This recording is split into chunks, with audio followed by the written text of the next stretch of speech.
Oi, meu povo! Hoje eu vou falar sobre os museus do metrô de Madrid. Eu tinha começado a gravar esse vídeo em janeiro, mas aí eu abandonei e agora vou voltar aqui pra falar sobre isso. Também porque aconteceram algumas mudanças. Eu tava procurando atividades grátis pra fazer em Madrid e eu encontrei esses museus do metrô. E eu, ótimo, vou fazer. Depois que eu fiz, tipo, no mês seguinte, em fevereiro, o metrô lançou a iniciativa do passaporte dos museus do metrô. Eu não tenho passaporte porque eu tinha visitado esses museus antes. O metrô de Madrid é um metrô bem antigo, ele foi inaugurado em 1919. Existem ainda algumas coisas preservadas dessa época. Então, o metrô tem esses museus que eles falam, não é um museu, tipo um prédio, um museu com várias coisas. Algumas estações alguns espaços dela reaproveitados para servir como um museu. Tem 8 espaços. Tem a estação de Chamberí, a nave de motores do Pacífico, tem uma exposição de trens na estação Chamartín, tem o vestíbulo do Pacífico, que o vestíbulo, a tradução seria salão, mas é tipo a parte das catracas e tal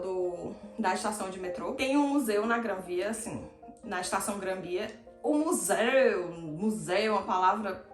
Tem uma exposição, tem umas coisas lá. Tem também o vestíbulo da estação Tirso de Molina, Centro Paleontológico de Carpetana e tem o Museu dos Canos do Peral. Eu visitei 6 desses lugares, ou seja, dos 8 eu visitei 6. E eu vou falar um pouco pra vocês e vou falar um pouco também desse passaporte, porque eu achei bem interessante. Esse passaporte, ele foi feito uma distribuição gratuita para as pessoas e aí tipo esgotou. E aí agora em setembro vão sair mais passaportes do museu que você pode retirar nesses locais de visitação gratuitamente e você vai recebendo uns selos e você ganha tipo um prêmio no final, que eu não sei o que é. Alguns locais você recebe tipo um carimbo e outros locais você tem que tirar uma selfie que você foi no lugar e mostrar depois.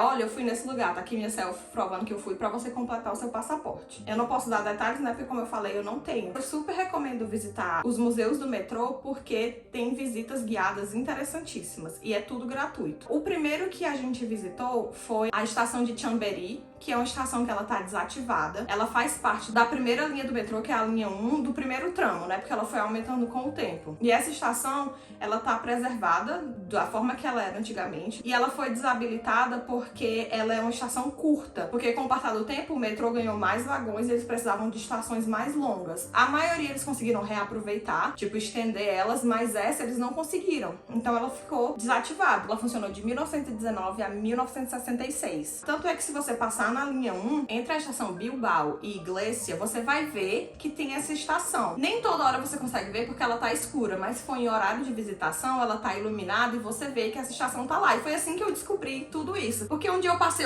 tem uma estação, tipo, meio esquisita aqui. E aí eu procurei na internet. O pessoal se refere como a estação fantasma do metrô de Madrid, né? Como eu falei, todas essas visitas são gratuitas, mas você tem que reservar com antecedência. Quando você chega lá, tem a visita guiada, né? E a visita guiada é muito informativa. Foi realmente assim, eu me surpreendi, porque é um serviço gratuito e a visita é muito legal. Você pode estar pensando assim, mas qual a graça? Sei lá, tipo, eu nem gosto de metrô. Mas a história que eles vão falando vai para além do metrô. Ele conta também um pouco da história de Madrid, né? Como a cidade foi se desenvolvendo ao redor do metrô, né? Porque as pessoas começaram a ter mais mobilidade. Então mostra quais eram as pessoas que trabalhavam antigamente, que logo no começo as pessoas que trabalhavam na bilheteria do metrô, né, as mulheres, elas não podiam ser casadas, elas não podiam ter filhos, então eles vão explicando todas essas questões sociais que estavam envolvidas com o metrô. E essa estação, eu acho que de tudo que a gente viu, é realmente a mais legal, porque ela está muito bem preservada. E tem muita coisa, ainda tem cartaz da época, tem toda a publicidade, desde a época que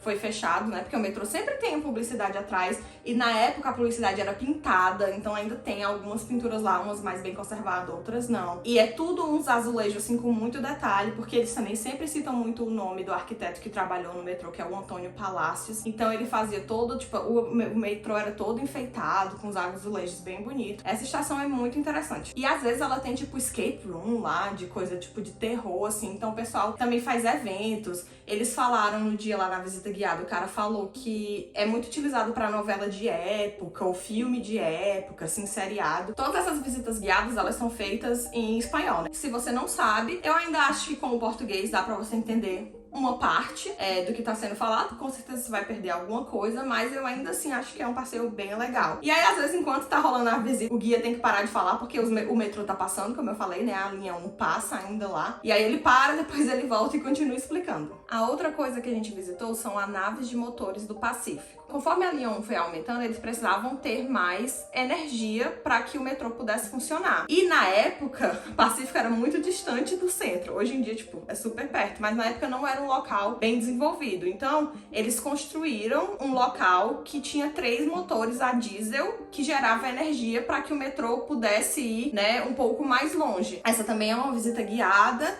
onde o guia foi dando várias explicações, falando de onde os motores vieram, a quantidade de energia que eles produziram. Mas assim, são motores gigantescos. É um galpão assim com motores muito grandes dentro, e o cara foi explicando, né, que antigamente não tinha tanta segurança do trabalho, então infelizmente tinham alguns acidentes. E por mais que fosse uma parte de galpão, que não fosse uma parte que ia ser vista pela maioria da população, o Antônio Palacios, que é esse arquiteto, ele também decorou lá com os mesmos estilos de azulejo que tinha nas estações da época. Então até esse galpão ele tem um estilo de decoração bem característico e bem bonito, assim, esse trabalho no azulejo. Esse galpão, né, essa nave de motores foi construída entre 1922 e 23, então um pouquinho depois que o metrô foi aberto em 1919, e ela passou depois um tempão fechada e ela foi restaurada em 2008 para servir como um dos museus do metrô. O outro espaço que a gente visitou são os canos do Peral, que segundo a tradução Peral seria a árvore pereira, e os canos é porque durante a escavação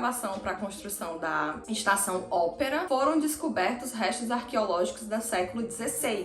Esses canos que traziam água para a população. E essa água não chegava na casa das pessoas, né? Ela chegava tipo em praças públicas, em fontes onde as pessoas poderiam ir utilizar a água. Então, quando eles encontraram restos dessa fonte e também um pequeno trecho de um aqueduto. Então dá pra você ver lá dentro um pedaço do aqueduto. Os dois outros lugares, você chega neles assim, fora de uma estação. Esse fica dentro da estação Ópera. Então você sai do metrô e aí você vai seguindo as placas que diz pra ir pra esse museu e você chega lá. É uma sala pequena onde eles retiraram, né, das escavações pra poder construir a linha do metrô e colocaram nesse pequeno espaço essa exposição onde ficam esses restos arqueológicos. E esse também é uma visita guiada, onde o guia foi explicando tudo. E esse eu acho que foi o mais interessante da parte histórica, porque realmente não é focado no metrô, é focado no que foi encontrado numa obra de construção do metrô. Então o cara deu bem o panorama histórico de como que era nessa época, a vida social, que as pessoas iam utilizar a água dessa fonte, que elas não tinham água em casa e tudo isso. Como que a água era desviada também pro Castelo do Rei, em vez de vir pra população. E no final, a gente assiste um vídeo que não podia gravar, que é um vídeo que resume um pouco do que o cara falou, né, o guia falou, e eles fazem tipo um modelo 3D de como seria a cidade naquela época, né, pra não ficar só na sua imaginação. O vídeo é curto, mas é bem interessante, mas não podia gravar. O outro espaço que a gente visitou foi o Vestíbulo do Pacífico. Esse eu fiz a mesma coisa que os outros, fui lá, reservei e segui as instruções da reserva, que dizia que era na Cádia Sánchez, eu nunca sei falar o nome dessa rua, porque é Sánchez Barcaistegui, não sei, eu acho o nome muito estrambólico. Número 2. E aí eu cheguei lá no número 2, demos de cara com nada. Tem até um vídeo meu da época, em janeiro, indignada, que eu vou colocar agora.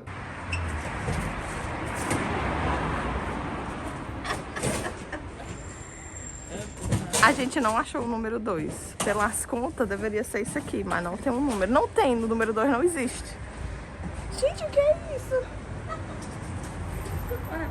Viram em minha indignação? Não tem nada. Eu cheguei em casa, mandei um e-mail pro metrô. Olha, eu tinha reservado, a gente foi, deu de cara na porta que não tinha nada, o endereço que vocês falaram não existe nada. Passou uns dias, a pessoa do metrô me respondeu, dizendo assim, mas é porque é dentro da estação. E eu fiquei muito, fiquei puta, porque eu pego o metrô nessa estação pelo menos 2 vezes na semana, porque é a estação do lado da minha casa, e eu nunca tinha visto nenhuma placa dizendo nada que era lá. E aí a pessoa, não, mas você pode ir na próxima visita guiada, sem reservar, eu vou avisar pro guia que seu nome já tá lá, você quer ir? Eu digo, quero. A pessoa me explicou, né, se onde é que era e tal, mas passaram-se alguns meses, e hoje a estação tá cheia de placas dizendo onde é esse espaço do museu do metrô. E eu quero acreditar que foi por culpa minha, porque eu fiz essa reclamação, entendeu? Mas não deve ter sido, é tudo uma parte do projeto do metrô para incentivar a visita, né, junto com o passaporte. Realmente é no meio da plataforma. Tipo, você tem uma portinha e você entra. Enquanto as pessoas estão esperando no trem da linha 1, você entra e a visita guiada é lá dentro. Esse é um espaço bem pequenininho, assim, é muito pequeno. É o mesmo estilo dos azulejos de antigamente que eu falei, porque essa estação foi inaugurada em 1923. E esse vestíbulo foi fechado em 1976, na mesma época que fecharam a estação de Chambéry,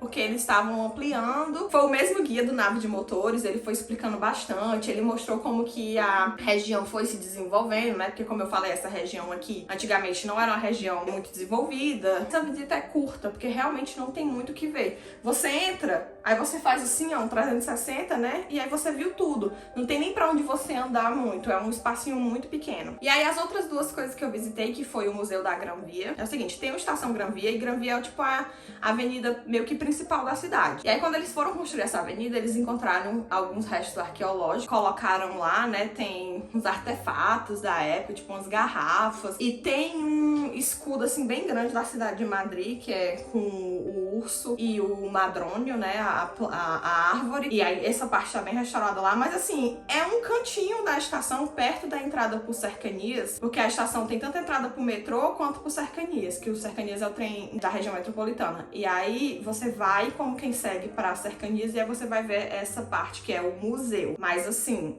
é literalmente um cantinho que você pode ver, sei lá, em 10 minutos, se você ler todas as placas com atenção. E o outro local que a gente foi é o vestíbulo do Tirso de Molina. Tirso de Molina é uma estação que está em atividade até hoje, também faz parte da linha 1. É o mesmo estilo, assim, foi uma estação que não foi desativada na época do aumento, né, do metrô, então ela preservou o vestíbulo no mesmo estilo da época. E esse é um que você não precisa sair do que você já tá fazendo para ver ela. Se você, por um acaso, vai passar na estação Tirso de Molina, você automaticamente vai ver que o vestíbulo dessa estação ele é bem bonito. Os outros dois que eu não tenho imagem, então vou colocar fotos da internet, são os trens que ficam na estação Chamartin. Eu já vi esses trens de longe, porque eu já passei nessa estação. Aparentemente você pode entrar no trem e ver como era que era o trem antigamente, mas são os vagões, assim, não é... No meu ponto de vista, não é tão interessante quanto os outros. E se você não for um aficionado por trem ou já estiver indo pra Chamartin, não vale a pena, porque Chamartin é bem, tipo, distante do centro da cidade. Sei lá, uns 40 minutos, 30, 40 minutos. E o outro, que é o centro paleontológico de Carpetana. Carpetana, como eu falei, é uma estação do metrô.